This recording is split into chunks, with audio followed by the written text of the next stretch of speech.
Start film in three, two, one. Hello, everybody, as we see the Paramount logo right now. This is the second commentary track that I have ever done, and we're starting things off still in the horror genre, of course, as we see these two miners walking through this mine. Not sure exactly what's going on. All we hear is this spooky breathing from their respirators. And fun little fact, I grew up about, probably a 2 hour to 2.5 hour drive from Sydney Mines, where this film was filmed.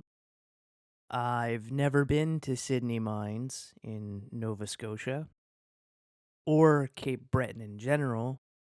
Um, I grew up more towards central Nova Scotia. So that's a bit of fact for me. So we're just seeing these two sort of people stand there, and as we can see, that one of them is actually a young woman come to, I guess, have sex. So that is a bit of fun, I guess, for these people, having sex in a mine, which is a little weird, but whatever. You do you, of course.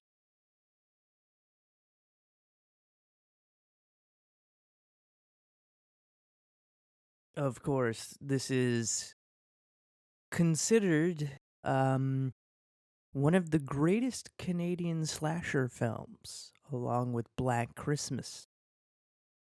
Now, I personally have never seen every Canadian slasher film. I have seen Black Christmas, and I can tell you this, My Bloody Valentine, in my opinion, is better than Black Christmas, both the 1976 and in 2006, my apologies. Whereas those two are Canadian films, the third one is purely American, so I won't count it here. Although I wouldn't recommend watching the 2006 remake either. So here we see him sort of killing this woman, and some nice gore effects here as we just zoom right into her mouth to the title, My Bloody Valentine. Nice opening scene there, actually. I really like it. So here we are, Thursday, February 12th, and we see some miners coming up from the mine. Fun fact, quite a bit of this movie is actually filmed in the actual mine of Sydney Mines. So that's pretty cool. The director did his research, asked around the town, and also apparently the town was very excited to have this film. So they actually cleaned up the mine, which is kind of funny because they had to go back down and sort of repaint the whole thing to how it used to look because they actually wanted a dirty mine. So that was a bit funny, of course, kind of unfortunate, but you know, small town for 1981, even small town for 2021, as according to the Canadian Census 2011, Sydney Mines only has a population of about just shy under like 15,000. So, you know, you could understand the excitement.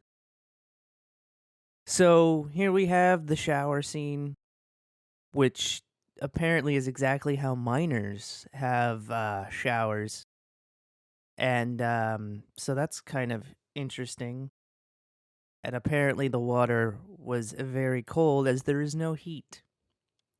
So That must be fun. Here we have sort of our first conflict, which is boy returns home and finds out that his girl is dating his best friend. So that's a bit of a thing. And given that this is such a small town setting, as we're about to see, it's understandable that, the coworkers would be best friends. Another thing that I find interesting specifically about My Bloody Valentine as compared to other slashers, most slashers are, hey, we're killing teenagers, still in school and whatnot, whereas these are, probably early, mid 20s people, because I can't see teenagers working deep in a mine, especially in the 80s. I can't see that being legal. I could be wrong. So, it's a nice, interesting take. So, as we can see, the town of Valentine Bluffs, just shy of 4,000 people. So, you know, again, understandable. I don't know the actual population of Sydney Mines in 1980/81, but it's sort of understandable that you get so little outside of work. Trying to think of what I'm trying to say here. Sort of companionship or friendship. So here we see everybody getting ready for the Valentine's Day dance, and everybody sort of has their girlfriend. And again, small town, so sort of understandable or what have you. Um, Fun fact also, most of the production crew they got locally, which was nice. Um, the director kind of wanted to give back to the town in a way by having most people sort of get a job out of this. So that's pretty nice. Now, it's never said where Valentine Bluffs is in terms of what province and what not. And here we have our first Moosehead reference, a terrible Nova Scotian beer. I am not afraid to say that, but it is what it is. Nova Scotia has 3 beers, I believe, but I only remember 2 of them, being Moosehead and Alexander Keith's. Apparently the production got a deal with Moosehead, so they provided all the beer, so that's why we mostly see Moosehead. But yes, I wouldn't recommend Moosehead, that is for sure.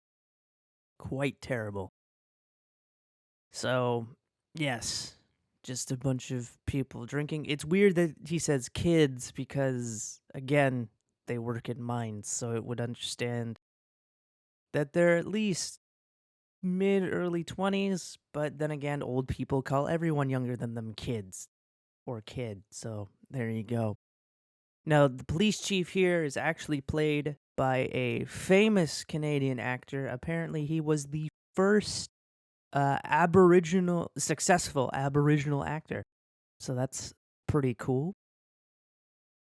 And here we find that, pretty much any young man works down in the mine, and especially as our character TJ's father apparently owns it, as well as being the mayor.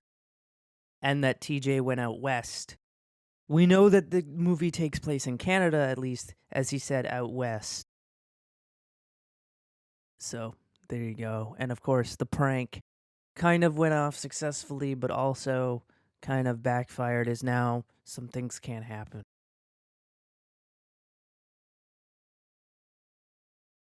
And here we have sort of, here's this gift for you, this Valentine's Day gift. But things aren't quite what they seem here. Of course, this film also possibly has the thickest stereotypical Canadian accents I have ever heard in a film, and that's saying something. I don't know if that was the intention or what have you, At first, I almost thought every one of these actors have to be from the East Coast. But no, most of them are from Ontario, BC area. So, there you go.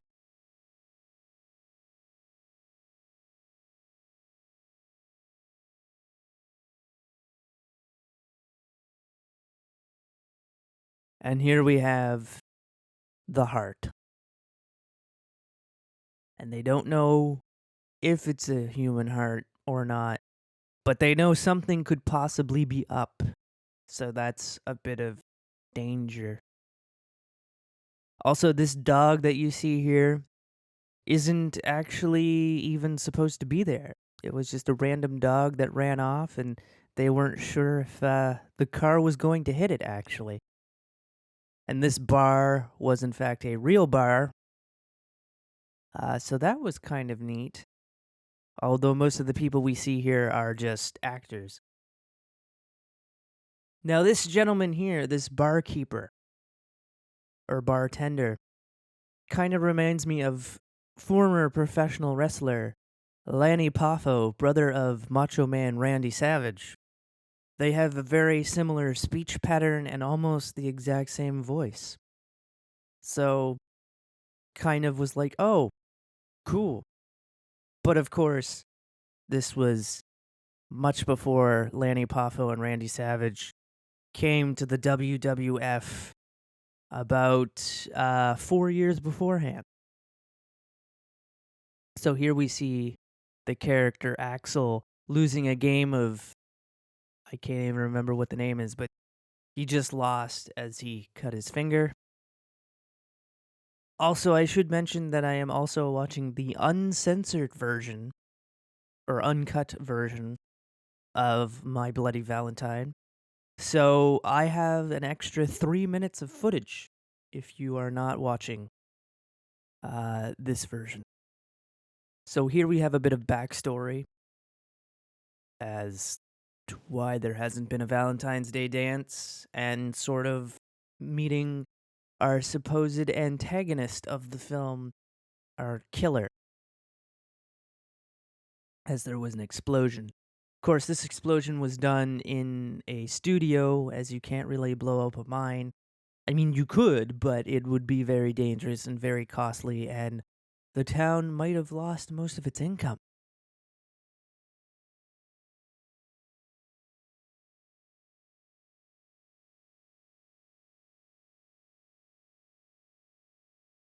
And here we see that he's gone insane and he had to eat his coworkers. And there we go. And pay attention to this character here, the one that he's killing currently, is this might come up later and might be a very important thing to notice.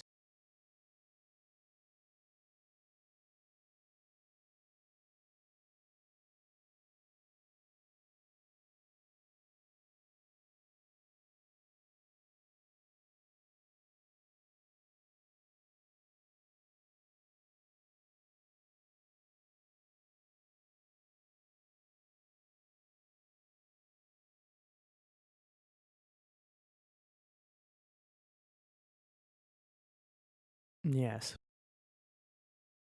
So there's our sort of legend, even though it's weird that they call it a legend because this is a factual event, so you think there would be records about it, but of course none of our cast cares or takes it seriously, so there you go. So yes, they're just looking to have a good time. Although again, it's a little weird because why they're looking forward to such a Valentine's Day dance or a dance of any kind. But, small towns, they look forward to most things. So here we have sort of like a as I wish I could talk, sea shanty like song here. Of course, it is established that they do live by the ocean. So It's just kind of what it is. Of course, lots of teasing throughout, small teases, of course.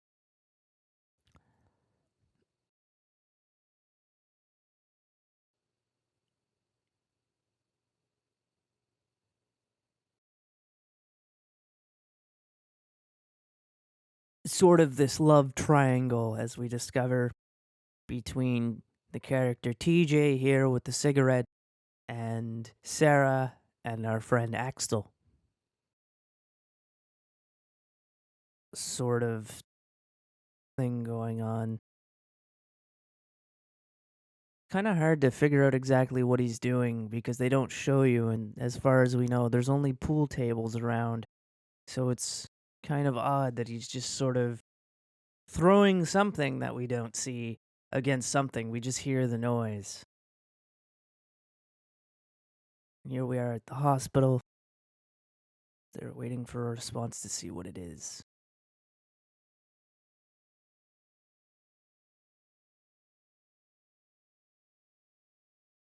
Oh dear. They're trying to find out if Henry Warden is still in the mental ward or not.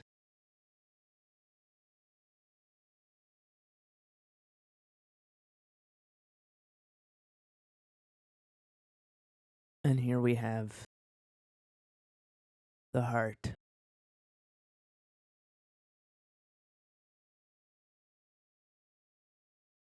And it seems like there's no hospital in Valentine Bluff, so they have to go out of town. Something that was probably very common in the area at the time might still be the thing. Of course, Valentine Bluff is a fictional city or town, but Nova Scotia in general doesn't have a lot of hospitals, and it's you do have to go out of your way sometimes to get to one, unfortunately.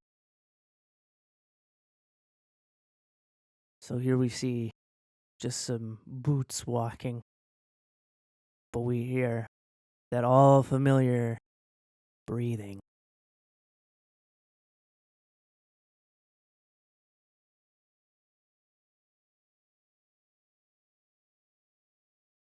And poor Mabel, so excited for the Valentine's Day dance.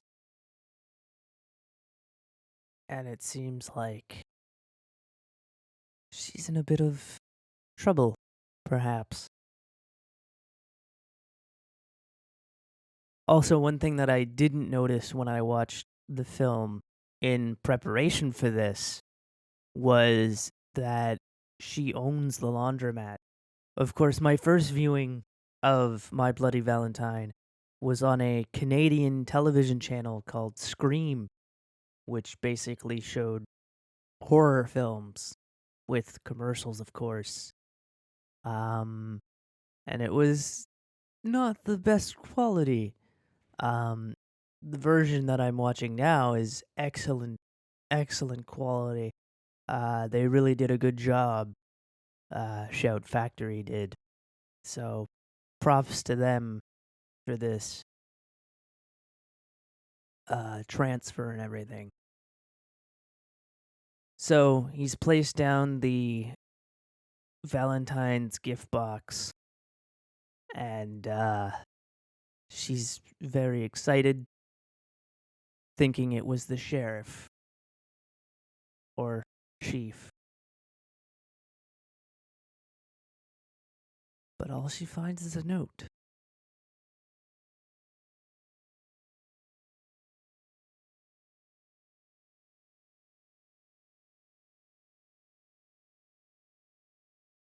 And the lights go out. And the attack begins. So she tries to avoid all possible death, but unfortunately, she's just not strong enough. And of course, falling down on the floor, probably not the best for this. So, here we go as the axe goes down.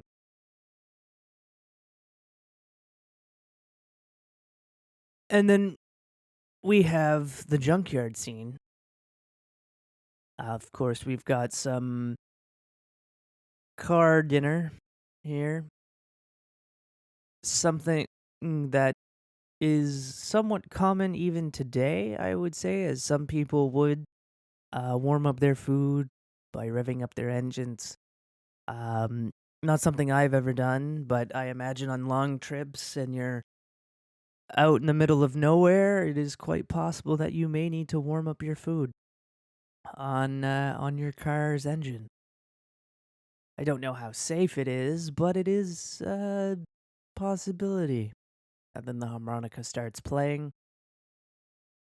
Apparently, at the time, a scene like this is pretty common, as the director did seek advice from people, and and they said, "Yeah, we just hang out at a junkyard." Which, of course, when you don't have video games and things like that, like we do today, quite possible that you would just hang out in a junkyard and drink. So anything is possible.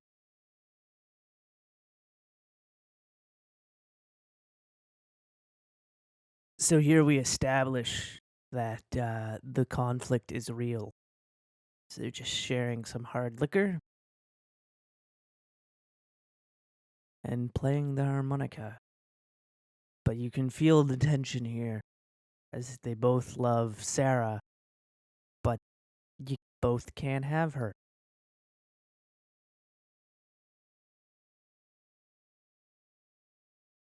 A little bit weird that they just stopped playing like that, but again, we find out problem.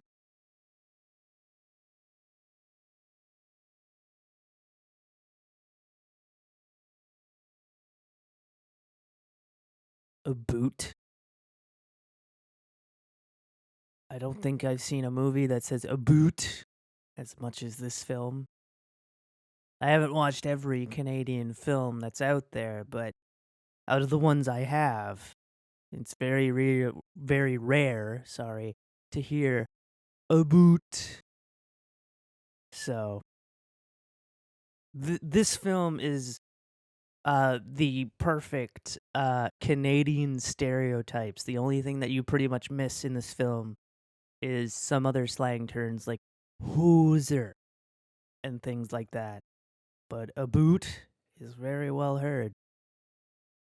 So, there you go. So here we go. It's been established that they don't like each other anymore. And sort of conflict really starting to get to the boiling point, not quite there. And there we have the kiss my ass hat with the donkey, of course, representing the ass. And TJ does want to still be friends with Axel, but again, he's been away for some time, didn't communicate with anybody. So that's a thing. Of course, there is a bit of anger when it comes to a phone call or two. However, I don't know how plausible long distance is in the 80s. So that's a bit of a mystery for me. Also, sorry for a bit of a spoiler later. Now they've called the um asylum and they don't have any records of him. So, bit of confusion.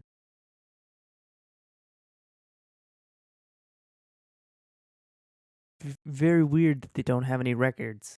So at this point, there could be the assumption that maybe he stole his records. So, he's on the loose because nobody knows where he is.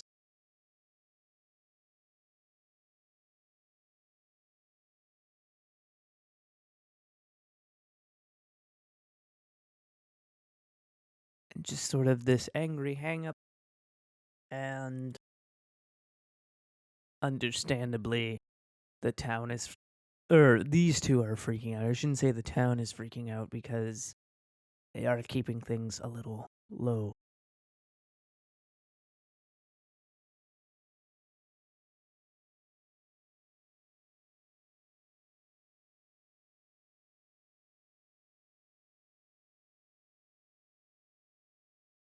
Yes, and then we have these two just talking about the dance.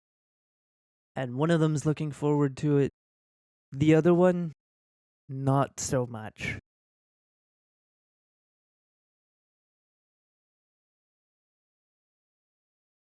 Yes.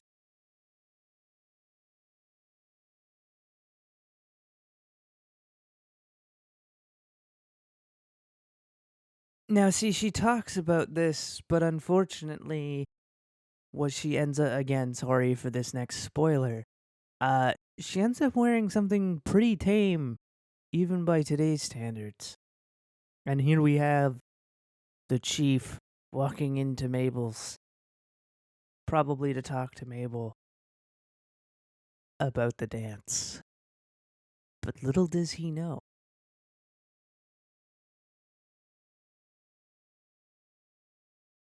Oh dear.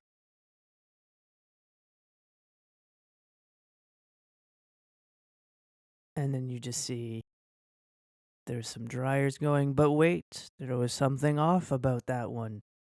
A little bit too much red. Still can't find her.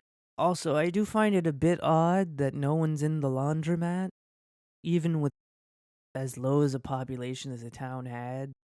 I doubt washing and or washers and dryers were standard in the early 80s. So that's a bit odd, I find. Also, I apologize if anybody heard that bonk. So there is this bit of an issue that I find that the laundromat is closed as it looks like the town is open. So you would think that maybe somebody, at least one person, needed to do some laundry, especially the day before the Valentine's dance. And here we see Mabel's corpse. Really nice effect here.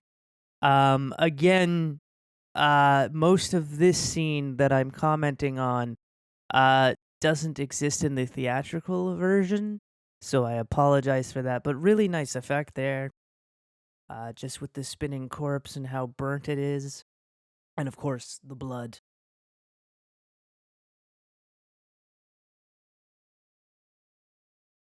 And here we have a scene in the mine, which was actually filmed in the mine. They did have to crouch down as there wasn't a lot of room. So, yeah, that was a bit of the conflict. Of course, another thing that we see is that everybody is chewing tobacco. So, that's a bit unfortunate, in my opinion. I used to know people that did chew, so. And he just pours the cup, and then these two almost get to blows, but of course, you're not fighting on the job, my friends. So, yeah.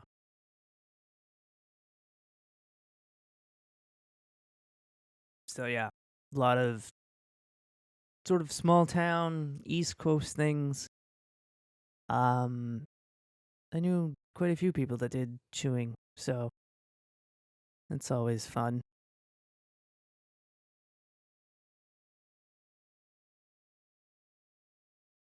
Of course, the mayor is smoking a lot of cigars, which may be a bit odd, but then again, he does own the mine, so it's kind of like proving that he has money. From what I understand, cigars are quite expensive, so that could be a thing.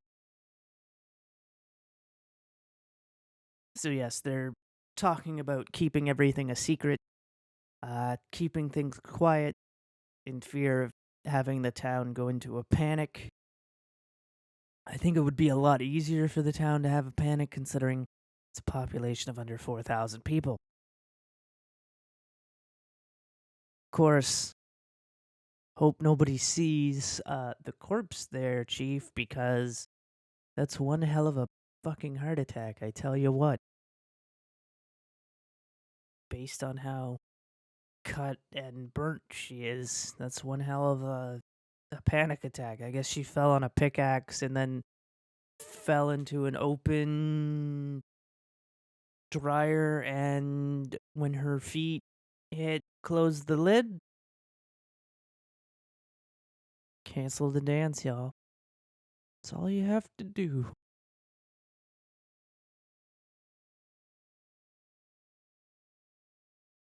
So they've made the decision to close the dance. Rather unfortunate, but what can you do?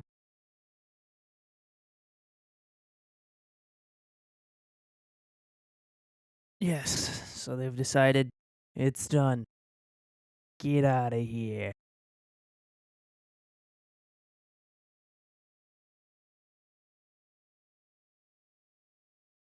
Yes, no parties.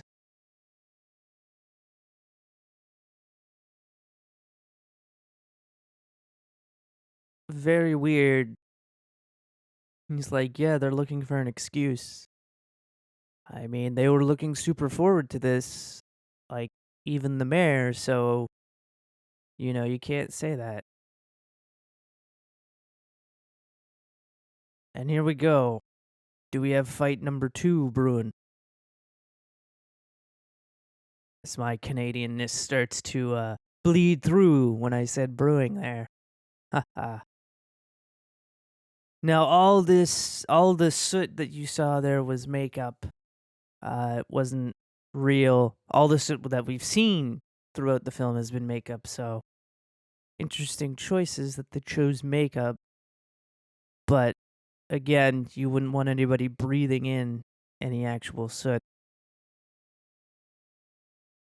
So here we have Sarah sort of being kidnapped, if you will. Also, we have TJ in a rather nice car here. Color kind of sucks, but it's a nice looking car. And there we see the mines in the background. As TJ and Sarah have a chat about some things.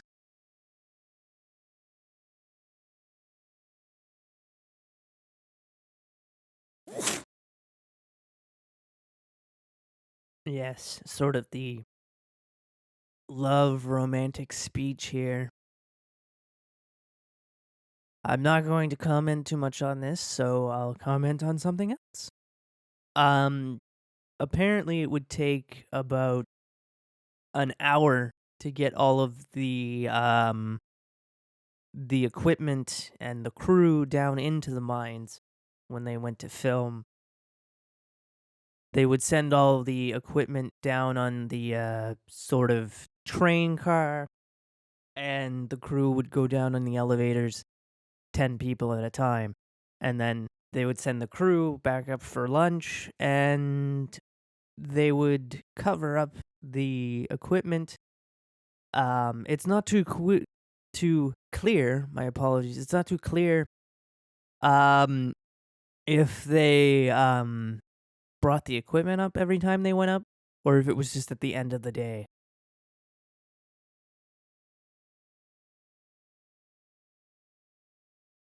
Oh dear. Oh, there's our second story, or our first story actually. So, like I said, the most Canadian film that I have ever watched is this one here.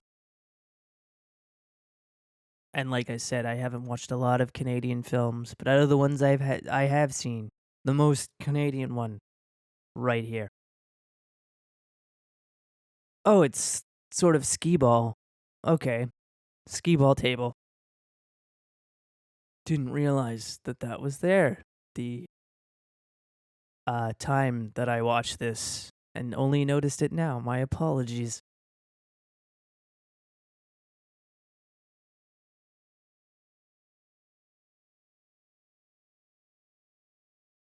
Sort of a tease there. And definitely still teasing each other, and you know, they're kind of jerks at this point, I would say. You don't want to root for either of them at this point. And here we see Sarah sort of walking alone at night, and there's sort of a tension brewing. So, yeah. And she's debating how to tell Axel that she wants TJ back. But also, we have sort of this tension building with the music swelling and all these things. But it's just the sheriff or chief. I will probably correct myself 1,000 times calling him the sheriff instead of the chief.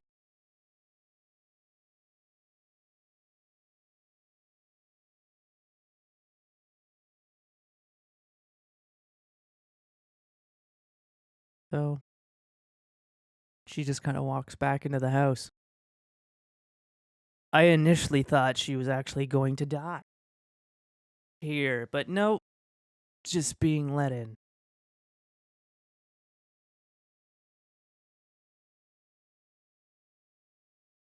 Surprisingly, just a lot of beer being drank in this bar. I figured somebody might want, something a little bit harder at some point, but no. Just a lot of Moosehead.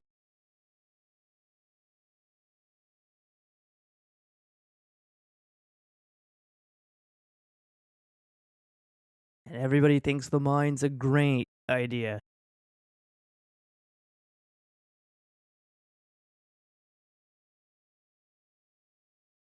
Yes.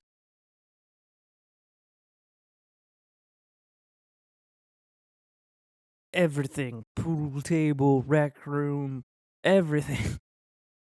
That's two things you mentioned, TJ.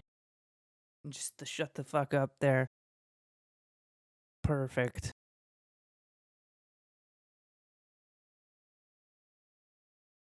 Again, sorry. I'm sorry for picking on the Canadian stereotypes, but as a Canadian, I just find it funny. Because it's extremely rare that you hear those Canadian stereotypes in real life. So, there you go. Something tells me they died about in the mid 90s.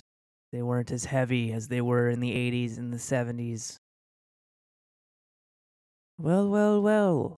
A pickaxe, it seems. Ah, and here we see the bartender.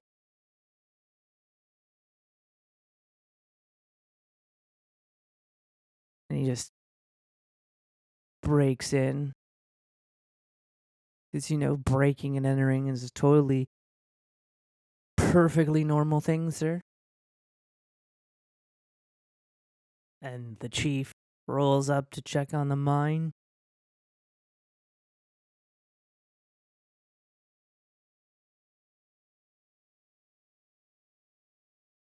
And he appears to not be able to get in. I guess he was just making sure that it was locked.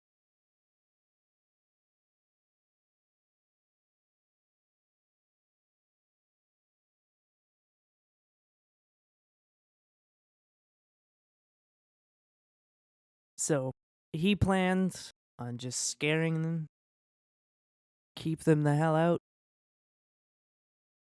And of course, he's drunk, so of course he would find this amusing and keep doing it on repeat.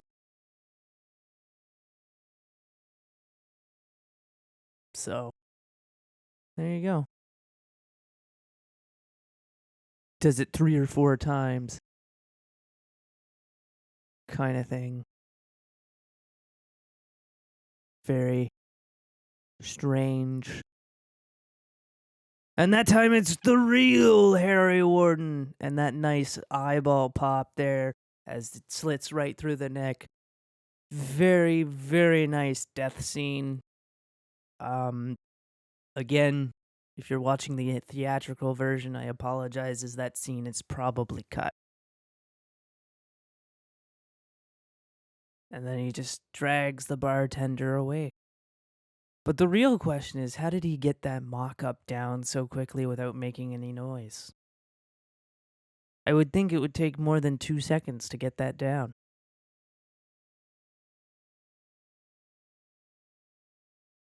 And here's the town looking a little bit more desolate because of all the decorations being down. Of course, the town isn't actually desolate. It's just, it's to give that effect of it was bright, it was colorful, it was going to be happy, and now not so much.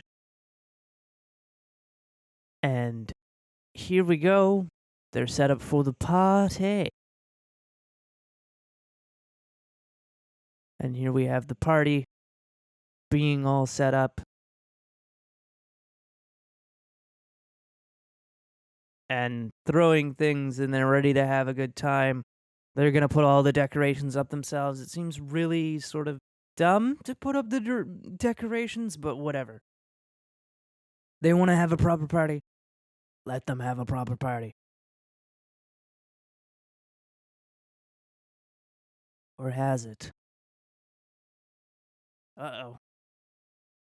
Oh dear. Of course, we know what those boxes mean. So the sheriff has a right to be concerned. But it's unknown if the rest of the department knows what's going on. So he's trying to think, or to keep things as quiet as possible.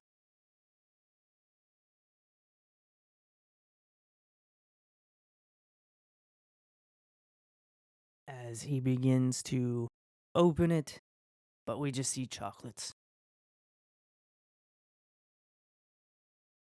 And he's trying, so he's feeling more relaxed, more at ease. And then he sees who it's from, and he sort of feels hurt, sadness, as he really did care for Mabel.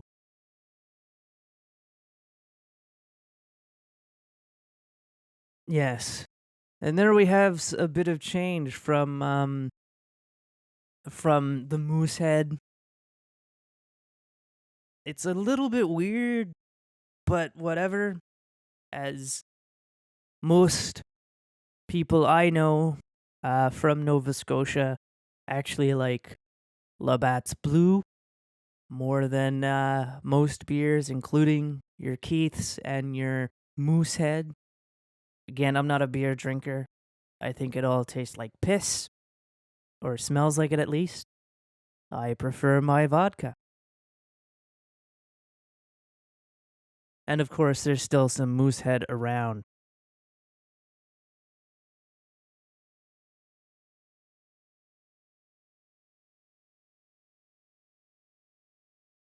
And here we have these two going off. Everyone kind of teasing them as to why they're leaving. They're not leaving too far, but they're definitely all about the sex, if you will.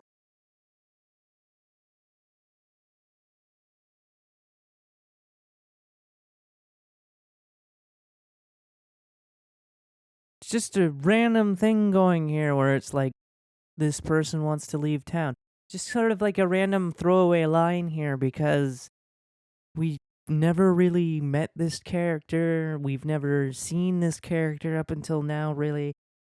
And you've never seen him have sort of a conflict. I mean, other than that throwaway line, he said that he's just looking for an excuse to cancel the dance, sort of thing. So he's looking to get a hot dog here. And he's dead. Now, a similar scene, and sort of similar, of course, is done in Halloween 2. And Halloween 2, which came out 8 months later, did a much better job of sort of the face melt, in my opinion. A much better job.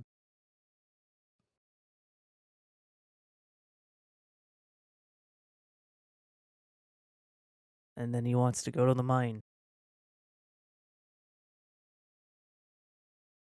So he's headed to the mine, so our characters better be careful. And then we have these dogs sort of wanting this present, but we know what it is. Now, these dogs here were actually taken from a pound, and a dog trainer trained him for a day or two. So that was sort of nice of the crew to get some dogs from the pound, I suppose. And he sees the note covered in a bit of blood.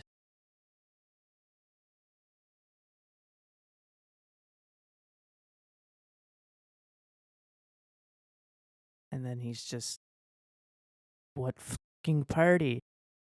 Exactly, what damn party? There's a party somewhere.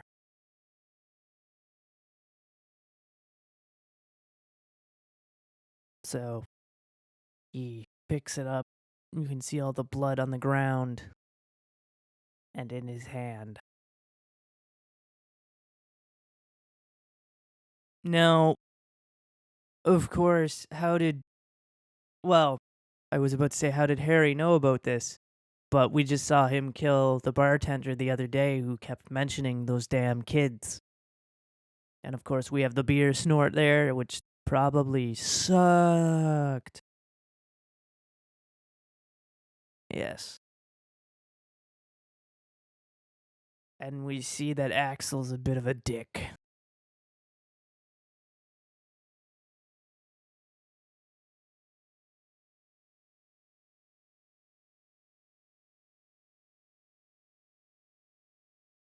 Sort of a French accent, sort of coming off there.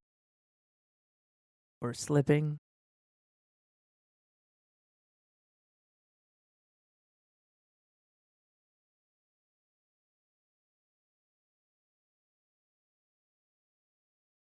And the conflict keeps growing and growing.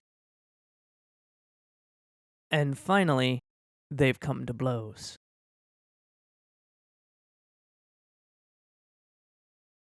Axel getting the better hand of it until Hollis steps in.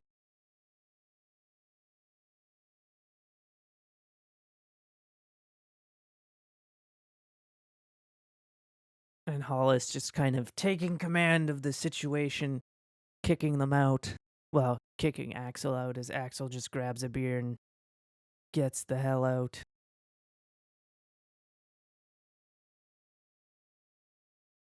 And just walks away. But no one seems to have a problem with TJ. I mean, because he technically instigated the whole fight. I guess because he was the one who was getting his ass kicked.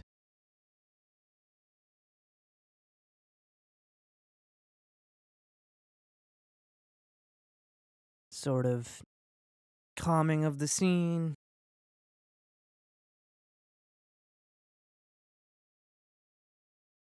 And Sarah just wants to be left alone. And TJ somewhat respects that wish, I suppose. And sort of to break the ice.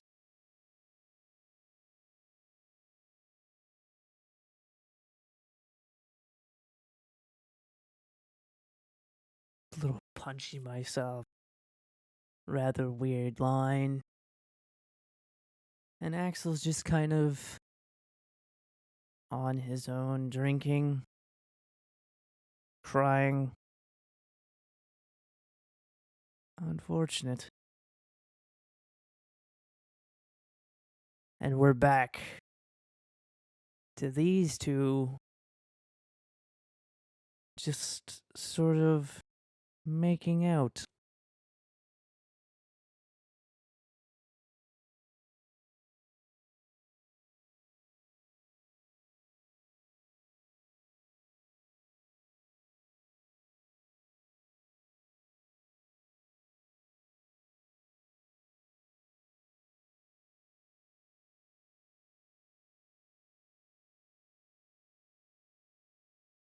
And then there you go.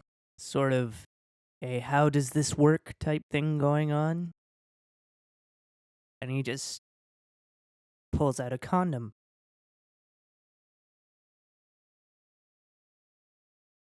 And we get the classic trope of let's split up, stay here, and it's just one on one. So, rather unfortunate sort of trope in all horror movies.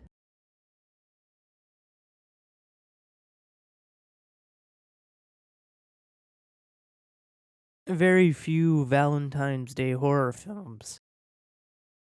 But this is the kind of horror film that almost doesn't need Valentine's Day. I mean, granted, the killer does kill on Valentine's Day, but you could almost do this at any time of the year because the killer himself is not Valentine's Day themed. He's minor themed. So it's like you just have this minor and he's gonna kill people. So there you go. So these two are just getting some hot dogs, and we see a boiled human heart. And there you go, the corpse.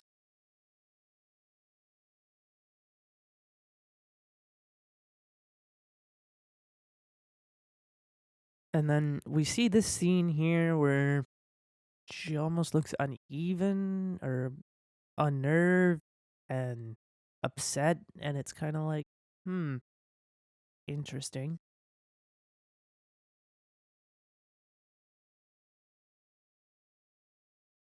And you just have sort of this unease about it as she starts to get worried. And you can kind of see as each moment passes that she starts to get more and more and more concerned. I mean, I would probably be concerned too at this point as we see all the showers being turned on one by one.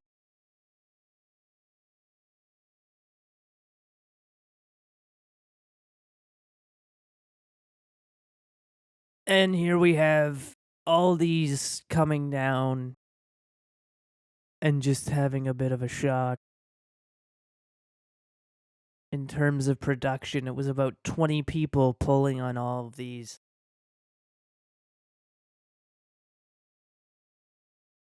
Oh no, indeed, young Sylvia.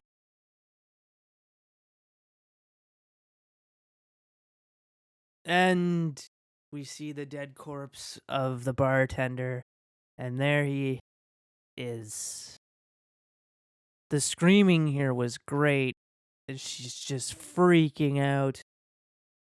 This is probably one of my favorite kills in the film, where she just gets her head and mouth put right through as you just see the blood leaking and the heavy breathing. It just all really adds up, and she's just hanging there from it. And you just see the twist of the knob.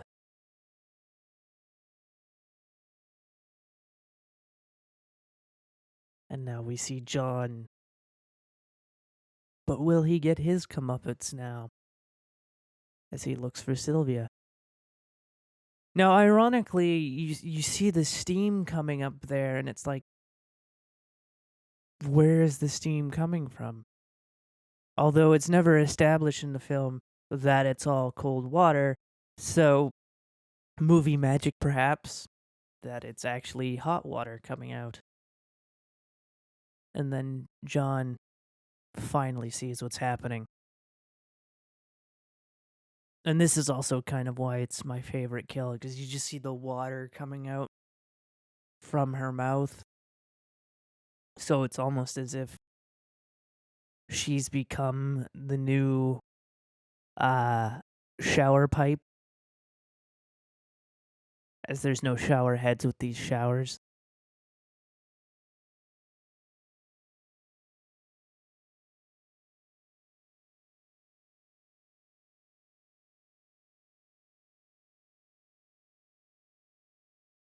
Now, of course, when I initially heard the Eastfield thing, I initially thought that Eastfield was a street or something. I forgot it was the asylum itself.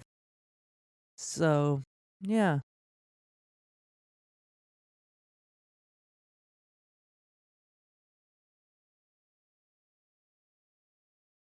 And here we have this let's all go down to the mine thing. And it's like, I don't know how much of a good idea that is,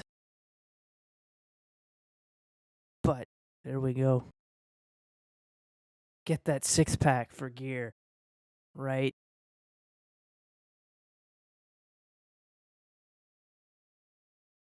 And surprisingly enough, not the entire party is going down to the mine, just these six. So that's sort of our crew. And TJ tries to stop it.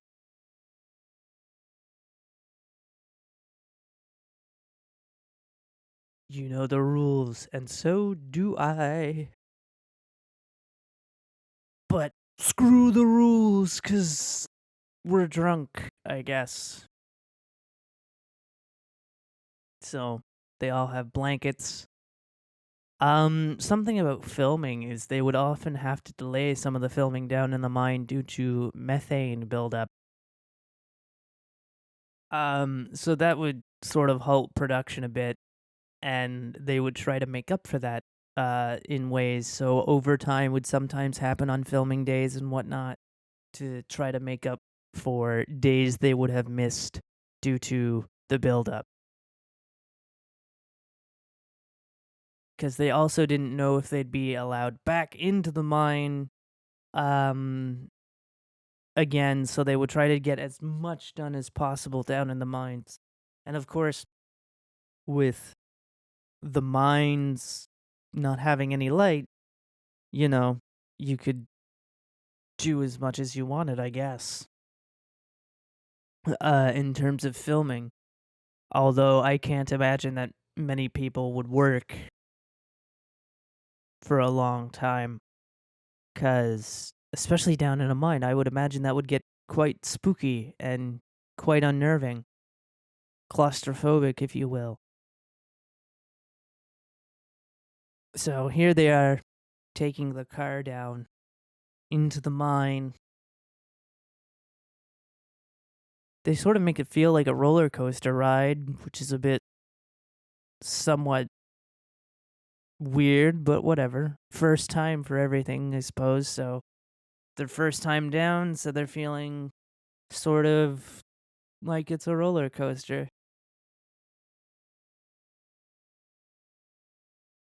There we see Patty kind of being a bit too nervous, despite the fact that she's in Hollis's arms.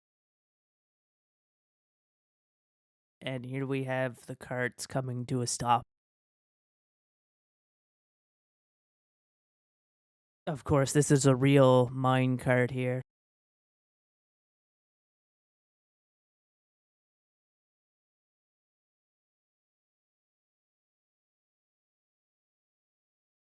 And despite, you know, them saying, like, hey, let's go right back up, they somehow get Hollis to do a tour.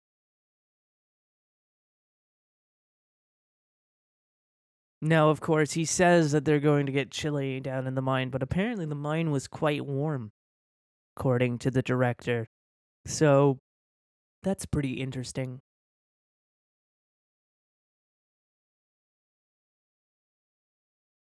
And there we are. Everybody thought that someone might be lurking down there. So here we go. Sort of the climax of our film, slowly building. Not quite there, of course. And these two are going to split off.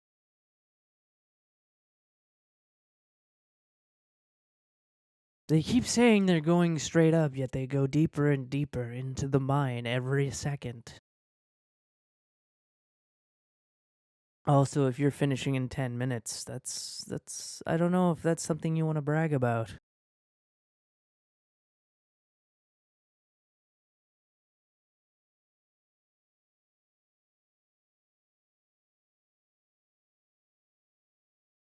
And here we have it.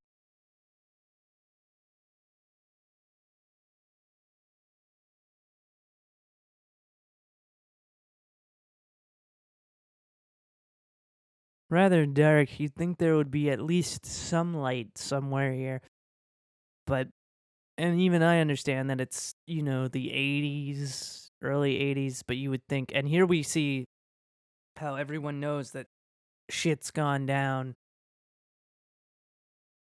as they finally find the dead bodies.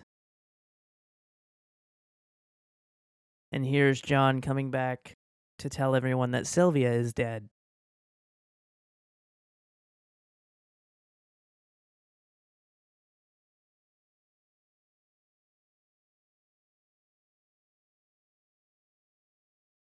Everyone is upset that Dave is dead and Sylvia is dead. Yes, get the fuck out. Go, go. As quick as possible, get out.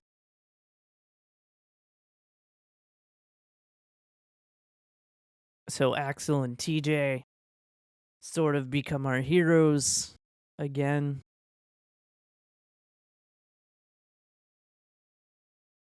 Now, this actor that plays TJ sort of reminds me of Rick Mercer, a Canadian comedian from Newfoundland. He kind of reminds me a lot of Rick Mercer in the accent.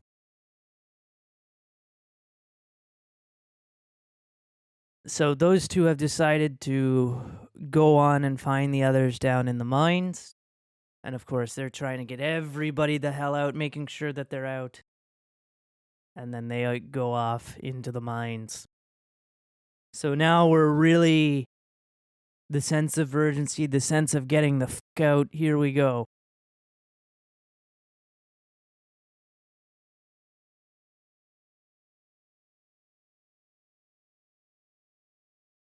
Yes.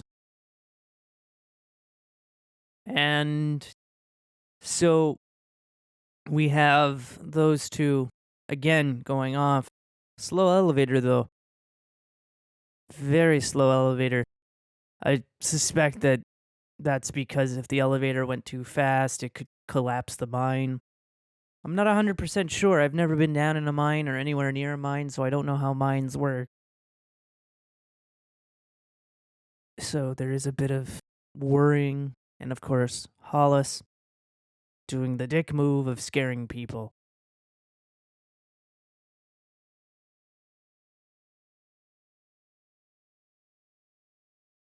Again, friendly messing around. Again, I would imagine that heels would also be like the worst thing ever to walk in down in a mine. Because unlike a road or sidewalk or anything, it would be very uneven ground. So I would expect them to fall very, very quickly, but props to them for keeping their balance and never falling, at least on camera. Now that the girls are back with Hollis, hopefully everything will be okay for them, or will it? Yeah, that wasn't a planned spot by the two. That was Howard just being, well, Howard.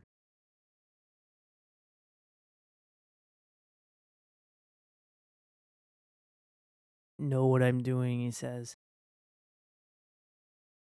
So, there you go. Another prank by our friendly neighborhood jackass, Howard.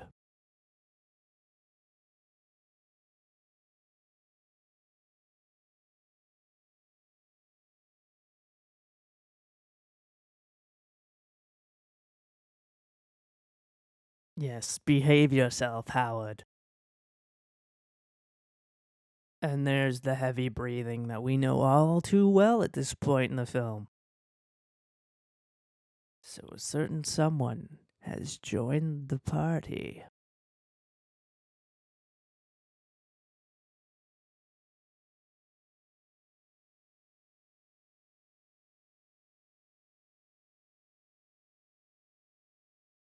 And of course, these two look like they're just about ready for their action.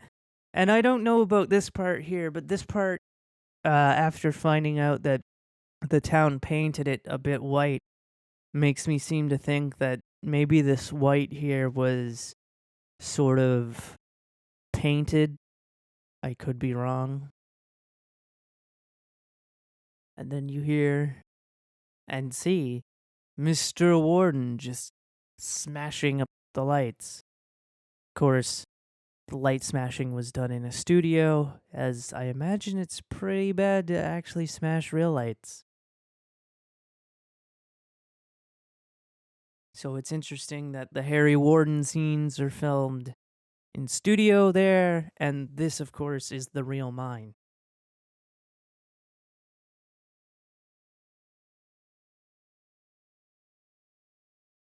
And so the chief goes off, but also sees this car going crazy.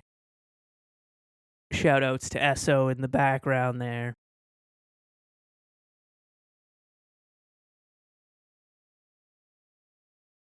Started killing everybody. He killed 2 people, my boy. Only 2.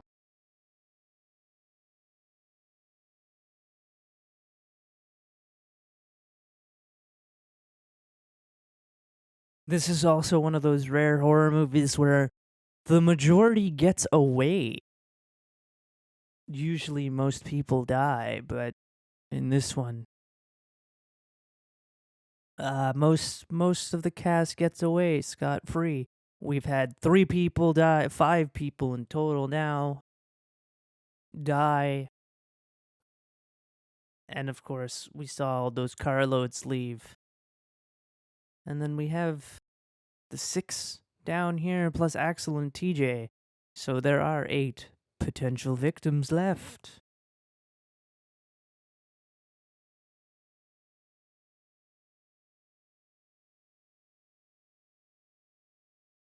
And here's where they find out that Mr. Warden is around.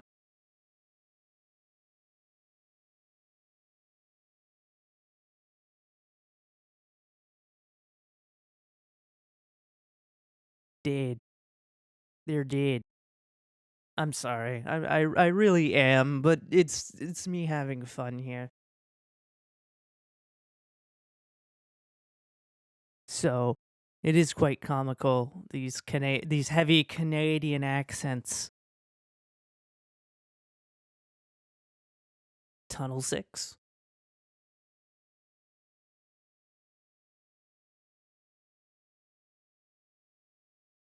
Yes. So they do the split up thing. Possibly not the best move, as we've come to see from Sylvia and John. And here we have Hollis coming in on Michael and Harriet.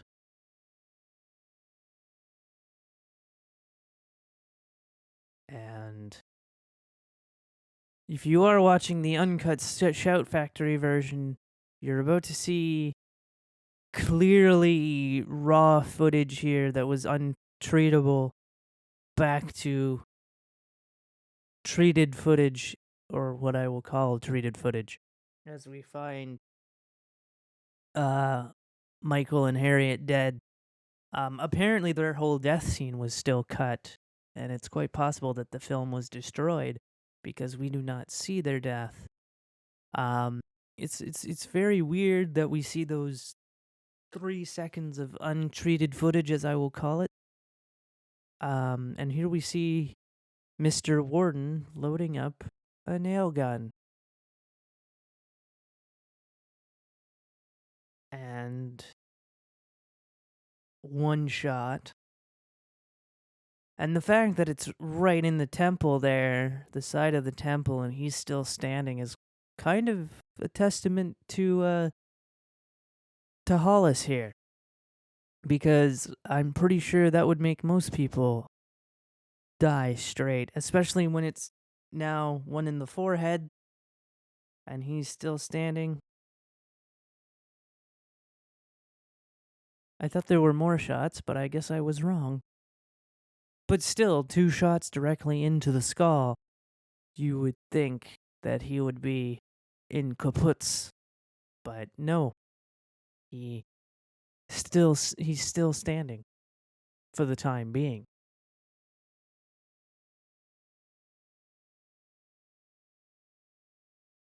And here we have Hollis finally meeting his end. Unfortunately, it's right in front of Patty. which is unfortunate. So now Patty is in shock, and Harold, our good friend Harold, becomes a massive coward, and they're running away. So they're trying to, or Howard, my apologies. I said Harold earlier, but yes, he runs away like a coward, and Patty is just out of it, in shock. And Sarah is trying to take control, and pretty much has at this point. And here comes, we're not sure who. As we saw Mr. Warden, and now we're not sure if this is TJ, or if this is Axel, or if this is still Mr. Warden. But here we see that it is in fact Axel.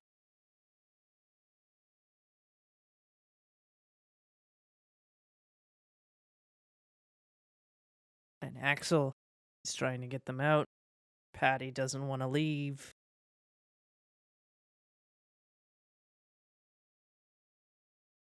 And of course, Hollis is dead. And no one knows where Harold went. And nobody cares at this point where Harold went. Harold is kind of an afterthought to the group. Their main concern is to get themselves out at this point.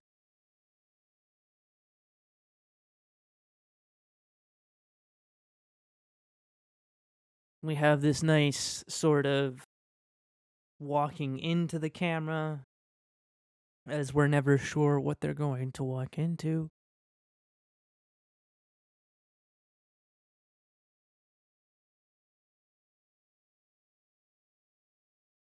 And everyone's trying to really get Patty to snap out of it, snap out of shock, and sort of get her act together. Oh dear. They start to hear something. So Axel grabs this log.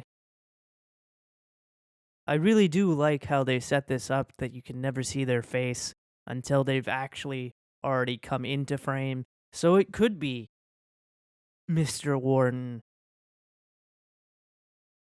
And Axel realizes his mistake, and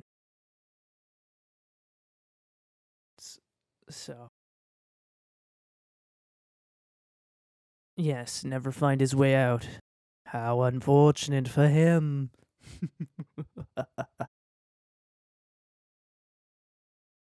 So they're running out as fast as we can. Of course, My Bloody Valentine is now celebrating its 40th anniversary this year. On Saturday, in fact. And of course, the perfect Valentine's Day movie. Of course. It is the perfect Valentine's Day movie if you're a horror fan, perhaps. There are probably other horror movies you could possibly watch, but if you're looking for something Valentine's Day themed, quite appropriate. So the chief has finally shown up and has his gun. And it looks like he was going to go in on his own, but the power is cut.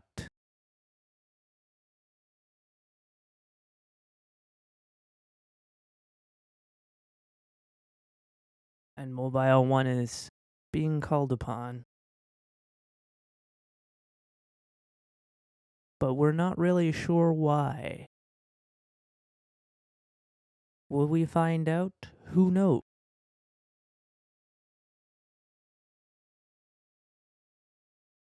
Yes, keep the voices down. You don't want Harry to hear you. And here they realize, of course, that he has destroyed the elevator controls.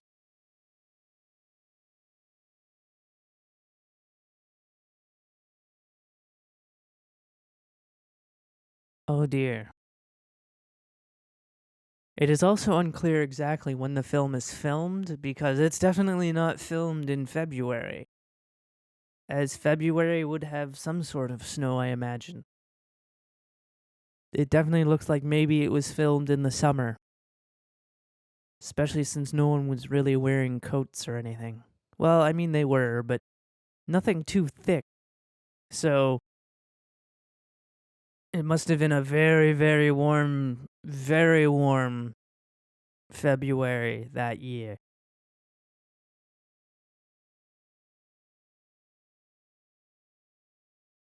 Of course, the film was released February 13th, 1981. And exactly 8 months later, Halloween 2. To the day, as Halloween 2 was October 13th, 1981. Yes, move it, damn it. Now, of course, this is quite the incredible feat that these folks are doing, as this is climbing a ladder a mile.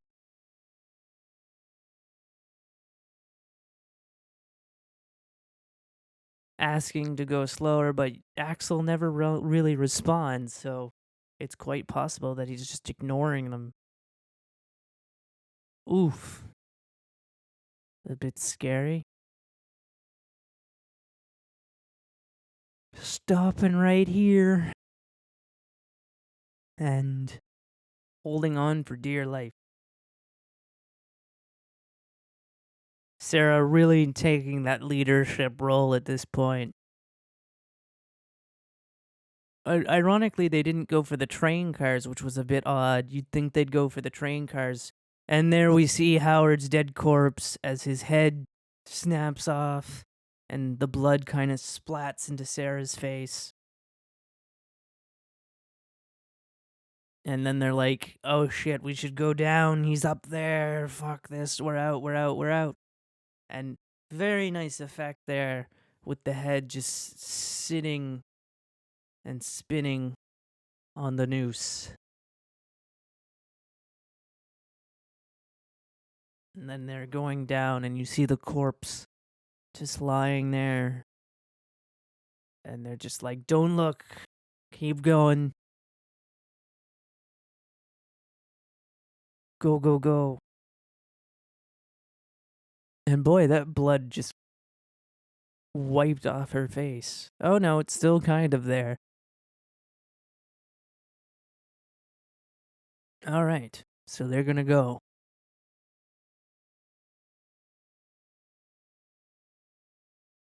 Through the shortcut. Now, apparently, this water level here, this water that we see, is where all the water from the mine gets pumped as all the condensation from the heat and whatnot. So they need a place for the water to go, and it truly is 60 to 75 feet deep, which is quite incredible.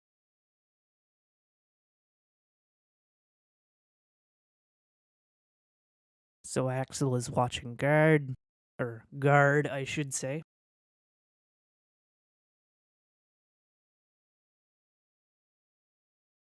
While the others are going. And then, oh no. What has happened?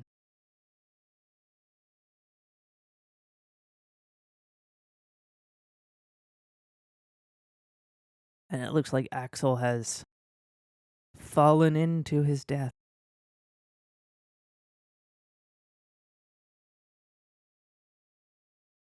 Oh dear.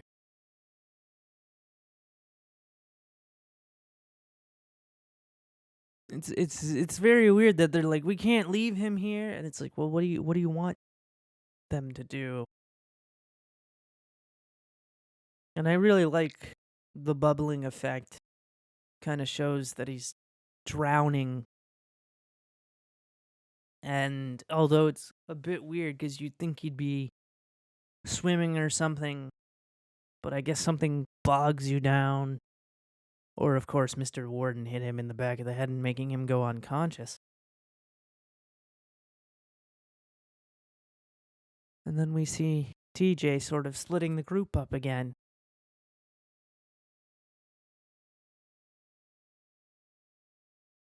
Oh dear.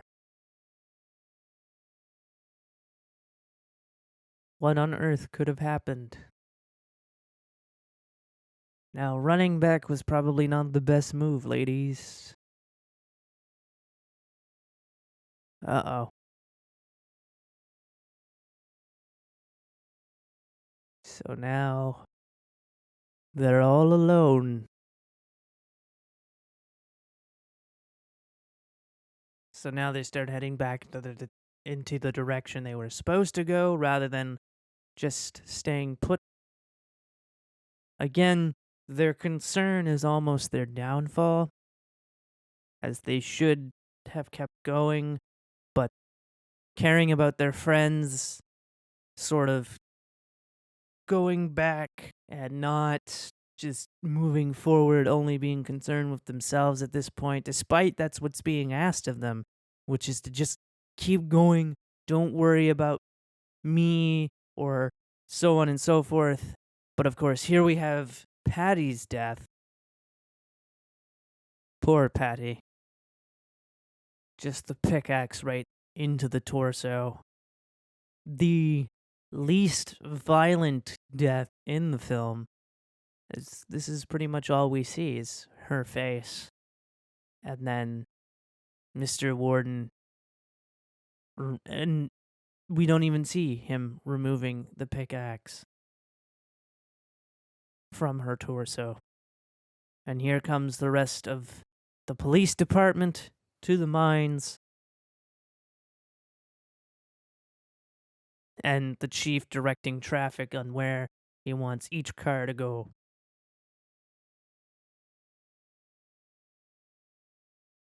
And of course, the mayor. Sarah is now all alone, in shock, doesn't know what's going on, doesn't know what to do, and just having a bit of a breakdown.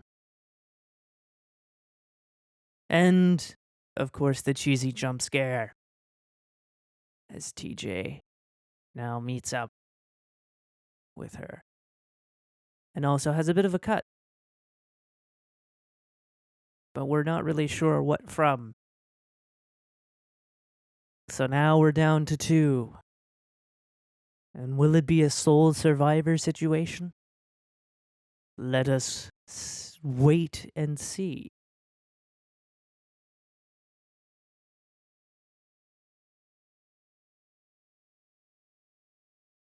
Run away!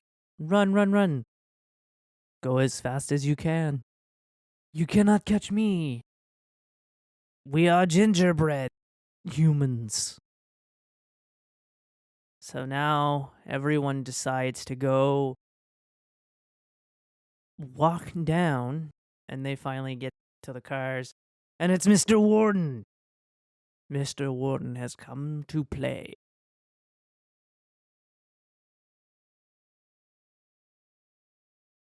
Jump! Jump up, and get down. Jump around. You know, it's a bit impressive that Mr. Warden could just get on that like that, because supposedly it goes about 15 to 20 miles an hour, which I don't know what that is in kilometers off the top of my head, but still rather fast, I would imagine. As a matter of fact, I think 20 miles is about 40 kilometers, I think, in speed. I could be very wrong, of course.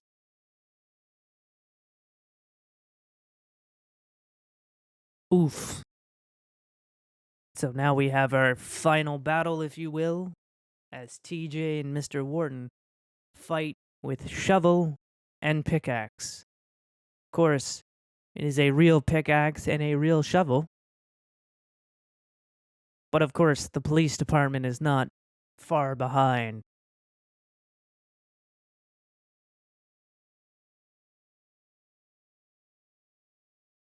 Now, rather odd what the police chief is trying to notice. Perhaps maybe a bit of blood got onto the car. But we don't really see that at this point. Now, here's how we know it's a real pickaxe.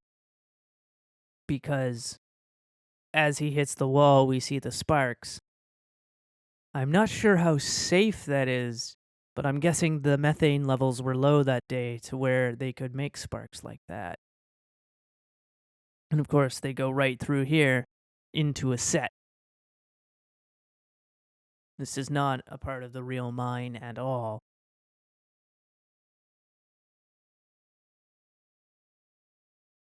Amazing how a shovel is being able to keep up against a pickaxe, but I suppose the pickaxe isn't exactly hitting the wooden part of the shovel. He's kind of just using it as a defense against the pickaxe.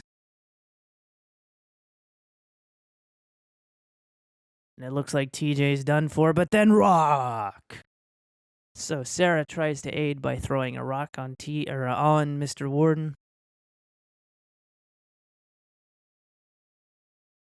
And Sarah looking concerned as now he pulls out a knife out of nowhere. And it looks like he's about to get stabbed. When Sarah takes the initiative and we see it's not Harry Warden at all. It is Axel. And remember that scene where I said pay attention to this man? Turns out that it is Axel's father. So Axel witnessed Mr. Warden killing his father.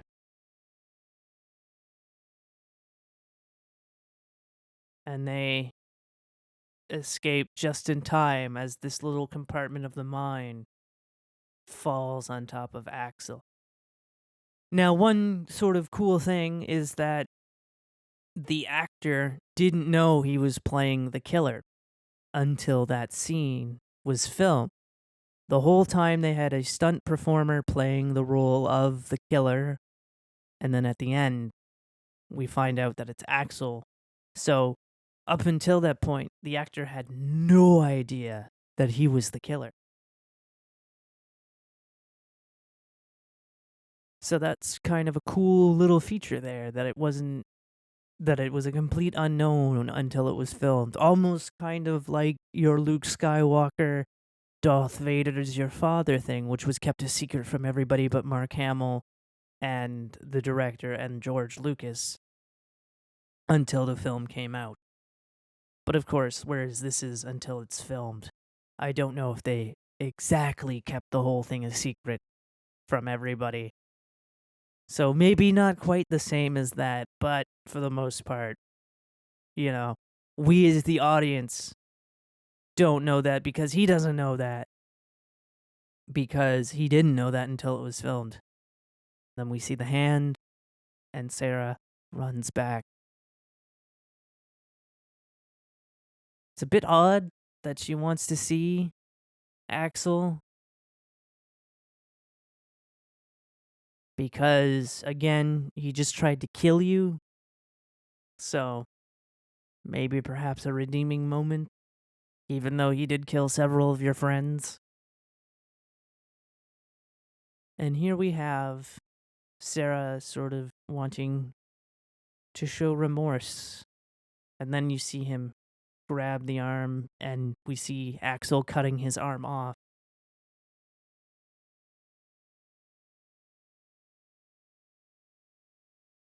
And then she pulls the arm right out. Yes, Henniger. Waiting in hell for you.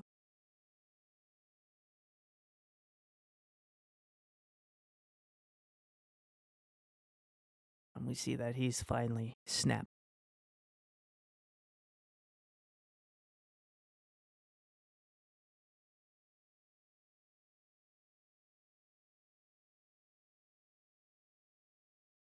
And that is the end of the film, ladies and gentlemen, with the maniacal laughter of Axel. Thank you for watching this commentary. I will now leave you with the ending ballad. Hope you all have a fantastic day, and come back to this commentary many times. Farewell until next time.